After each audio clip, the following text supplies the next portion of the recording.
What were the signs of autism? What made me realize or think that my son may have been struggling? And I'm just going to share 10 things, 10 signs that I noticed. I'm not an expert. Well, I'm an expert because I'm an autism mom of a 13-year-old, soon to be 14. So I'm an expert in some sense of that from dealing with it as an experience, right? I'm not a neurologist. I'm not a pediatrician, doc, or any of those things. So these are just the signs that I've learned on my own from my child. And these are some of the signs that other parents have shared with me. So these are the 10 signs that your child may be on the spectrum, right? And I don't want people to panic. Denial will only hurt your child. 10 signs that your child may be on the spectrum. Number one, no eye contact. Number one, no eye contact. Number two, your child is a loner at a young age. I'm talking about an 8-month-old baby that doesn't really need any care.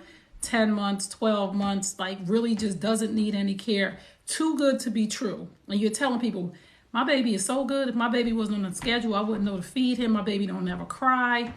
Too good to be true. Number three, if your child was doing things, right? If your child was saying mama, dad, was playing with toys the proper way and they stopped, right? That's a sign. Standing on the head all the time. If your child stands on the head all the time and they're like 9 months old, 10 months old, a year old, they're in the playpen in the crib and they're constantly on their head.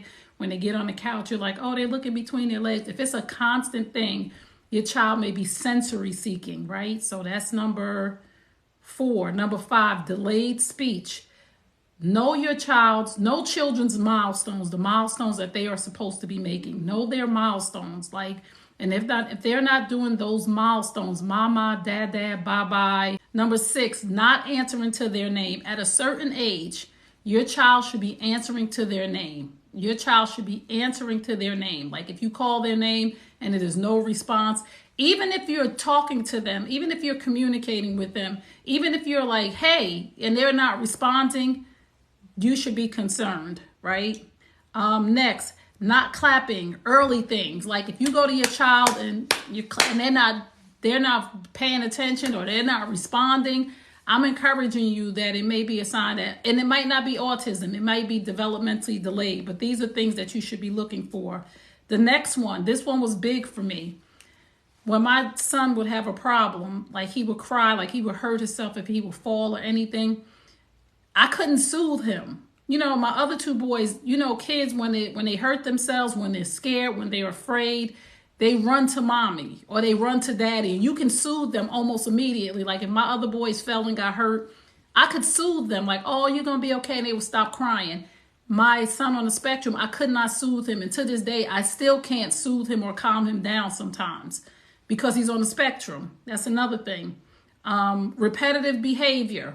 If your child is doing something just repetitive, playing a song on an iPad over and over and over again, only wanting to watch a certain part of a show over and over, repetitive behavior, playing with a car over and over again, stacking cars in a row, stacking blocks, and just repetitive behavior, just pay attention. And don't be afraid because they may not have autism. But early intervention and being ahead of the game is better than being behind. Another thing, routine. Like if your child does not want to leave the house without his hat, like this hat that he has, and he's perplexed and I want my hat or my shoes or my wubby or something that you can't get them to leave that thing. I would say open your eyes to just pay attention. Again, it may not be autism, but it's better to be proactive than to be reactive. Y'all understand?